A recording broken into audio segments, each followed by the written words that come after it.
যশোর এক শার্শা আসনের বিএনপি মনোনীত প্রার্থী মফিকুল হাসান তৃপ্তি উপজেলার ডিহি ইউনিয়নের পাকশিয়া মাধ্যমিক বিদ্যালয় মাঠে উঠোন বৈঠক, গণসংযোগ এবং লিফলেট বিতরণ করেছেন। শুক্রবার বিকেলে অনুষ্ঠিত উঠোন বৈঠকে সভাপতিত্ব করেন ৯ নম্বর ওয়ার্ড বিএনপির সাধারণ সম্পাদক ইয়ামিন হোসেন। এ সময় বিএনপি ও অঙ্গ সংগঠনের নেতৃবৃন্দ উপস্থিত ছিলেন। বিস্তারিত দেখুন ভিডিওতে। আজকের এই উঠান বৈঠকে উপস্থিত আছেন বাংলাদেশ জাতীয়তাবাদী দল বিএনপির সাবেক দপ্তর সম্পাদক, শার্শা থানার মনোনীত প্রার্থী জননেতা জনাব মফিকুল হাসান উপস্থিত আছেন, যাকে ঘিরে আজকে আমাদের এই অনুষ্ঠান। আজকের এই অনুষ্ঠানের মধ্যমণি বাংলাদেশ জাতীয়তাবাদী দল বিএনপির কেন্দ্রীয় কমিটির সাবেক দপ্তর সম্পাদক, বিএনপির বারবার ধানের শীষের মনোনয়ন প্রার্থী এবং এই শার্শার নির্বাচিত সাবেক সংসদ সদস্য, শার্শা উন্নয়নের উপকার, আমাদের শার্শা উপজেলাবাসীর অহংকার জননেতা জনাব মফিকুল হাসান তৃপ্তি সহ আমাদের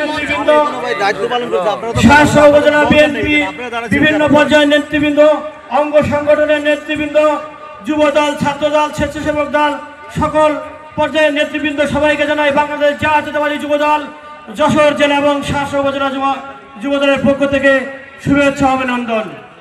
সংগ্রামী ভাইরা, আমরা উঠোন বৈঠক এই পাকশিয়া বাজারের এই স্কুল মাঠে আজকের এই বিশাল উঠোন বৈঠকের বন্ধুগণ, ধানের শীষকে প্রতীককে বিজয় লাভ করার দায়িত্ব আপনার আমার।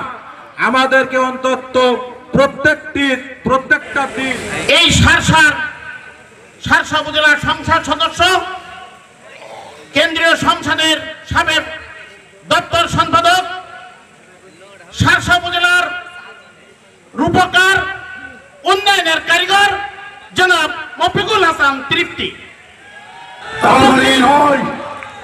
আমরা তো লুটপাট করবো, আমরা দখল করবো, আমরা চাঁদাবাজি করবো না। ওই ফ্যাসিস্টের অত্যাচার করেছেন আমার নেতা কর্মী, ওই পুলিশ পার্সোনাল থেকে, ওই কেন্দ্র অফিসারদের ছাত্র থেকে মানুষের পাশে দাঁড়াবে, উন্নয়ন করবে, রাস্তাঘাট করবে, পুলিশ যাতে অত্যাচার না করতে পারে তাদেরকে সুরক্ষা দেবে। আমি স্পষ্ট বলে দিতে চাই, বিএনপি ক্ষমতায় যাবে যাবে যাবে, কিন্তু কোন বিএনপির নেতা কর্মী কোন ক্ষমতা থাকবে না অবৈধভাবে কারো গায়ে হাত দেওয়া, অবৈধ কিছু দখল করা, অবৈধভাবে চাঁদাবাজি করা। কি সত্য? তাই আমি বলতে চাই, বিএনপি যদি এই থানায় পাশ করে এই থানার সমস্ত রাস্তাঘাট উন্নয়ন করাবো, এই থানার স্কুল কলেজ মসজিদ মাদ্রাসা উন্নয়ন করাবো, এই ইউনিয়নের যত কাঁচা রাস্তা আছে তা পাকা করে দিব, এই ইউনিয়নের কর্ম ইউনিয়ন, এই যে লাইব্রেরি, পাবলিক লাইব্রেরি, আমি এইটাকে 2তলা 3তলা করবো, উন্নয়ন করবো। আমি সর্বাগ্রে শার্শা উপজেলার যে নারী আছে, আমার বোন আছে, আমার মা আছে, আমার ফুপু আছে, আমার খালা আছে, তাদের অগ্রাধিকার ভিত্তি দেবে, সব জায়গায় জায়গা করে দিব। চাকরি যদি আসে হয়, আমি আগে আমার মা বোনদেরকে দিব।